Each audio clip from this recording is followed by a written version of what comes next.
So you selling your car, right? Most would think all they need is their title and payment, and they all done, right? Wrong. Actually, if you don't want to be held responsible for tickets, toll violation, or even crimes committed with your vehicle, keep watching this video. In this video, we'll show you the proper paperwork that you need to file in order to complete a car sale. Don't forget, if you have any car questions or you're looking to sell your car, drop us an email at coombsauto@gmail.com, or you can check out our website at coombsauto.com. So how can you be held liable or responsible? Well, in the state of Texas and most other states, the buyer is required to file that title or register the vehicle in their name within 30 days. Well, if that buyer don't go and register that vehicle in their name, and let's say they ran the toll, they get parking violation, or even if they commit a crime with that vehicle, you could be liable. Of course, you might have to clear your name, but why would you want to go through that, right? If you can take care of all of this information from day one. Now, why would someone not want to file the title when it's their car? Well, some of the times when somebody buy a vehicle, that car may need to be inspected again. And sometimes they can't get it inspected. Sometimes they didn't know that there's something wrong with the car when they buy it. And there's a engine light on or something like that, and that light needs to be fixed. And sometimes it costs money to fix that. And so because they can't get it fixed, they can't get it inspected, and so they can't get it titled. Right? So that's one reason. Another reason is the fees are normally anywhere from $500 to $1,000. So if a person wasn't calculating that, okay, I paid this much money for the vehicle, and then on top of that, I got to put $500 to $600 on top of that to get it registered or titled because of the taxes and other fees. Sometimes they figure, well, I'll just do it later. And so during that process, who knows what they're doing with the vehicle? This is one of the biggest ones that I've seen. People normally buy a vehicle and try and resell it. And so what they do is instead of titling it in their name, in other words, that will, so that way they don't have to pay any taxes on it. What they do is they'll buy it from you and then sell it to someone else like they didn't even exist, which you had no idea that they sold this vehicle to this person. So you want to make sure that whoever you're selling that vehicle to, you want to make sure that you are the one that's documenting everything. And so we're going to show you all the paperwork that you need to file, so that way you guys can have a peace of mind and know that the transaction that you guys did was good.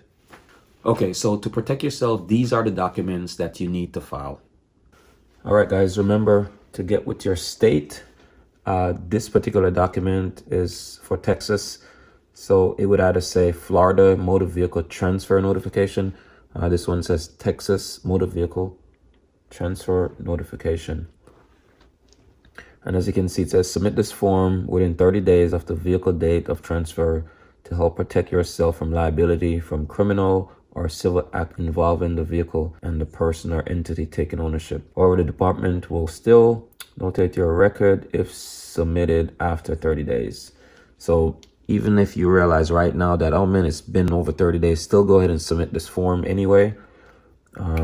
So they're saying submission of this form does not transfer ownership. And of course, we're going to show you the form that you need to do to transfer ownership. Provide as much information as possible about the person or the entity to increase your protection from liability.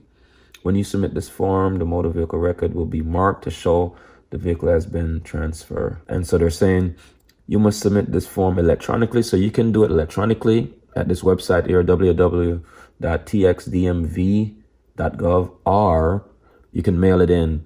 But they're saying do not do both. So if you're going to do it on the website, go ahead and do it. If you're going to just make a copy of the form, and we have the form here in the description, so you can get it from the description here if you want to, and you can mail it in to this address here. It's also on the form, so you can go ahead and print that. So information for the vehicle go here, the date, and then of course your information here, and then the person that you're sending it to here, and then you want to sign it here. Okay. All right, so here's your second form. This one actually goes with your title. All right, so on this form, you're gonna put your VIN number here, your year, your make, and then the most important thing is you wanna put what you sold it for. So you're gonna put the sales price here, and then you're gonna come down here and you're gonna sign, and you're gonna print your name, and you're gonna date it. And then of course, make sure the person sign here, and print here, and date. And then just make sure you make copies of this. So this form goes with your title. So you pretty much only need the other form, this one, and your title, and that's pretty much it. All right, so make sure you make copies of all these documents. Make sure you have the buyer's name, their phone number, just in case you need to call that person for whatever reason. And you can also take your license plate off the vehicle. So that's also a good idea. Take your license plate off so that way they can't commit any crimes or anything like that with your vehicle. So guys, hopefully this information was helpful. We want to make sure that you guys don't get gypped or you guys get in trouble. And so we wanted to make this video to help you guys because we see this a lot. So hopefully this video was helpful, guys. If you guys have any questions, again, you can drop them in a comment or you can drop me an email. Don't forget to subscribe, and thank you.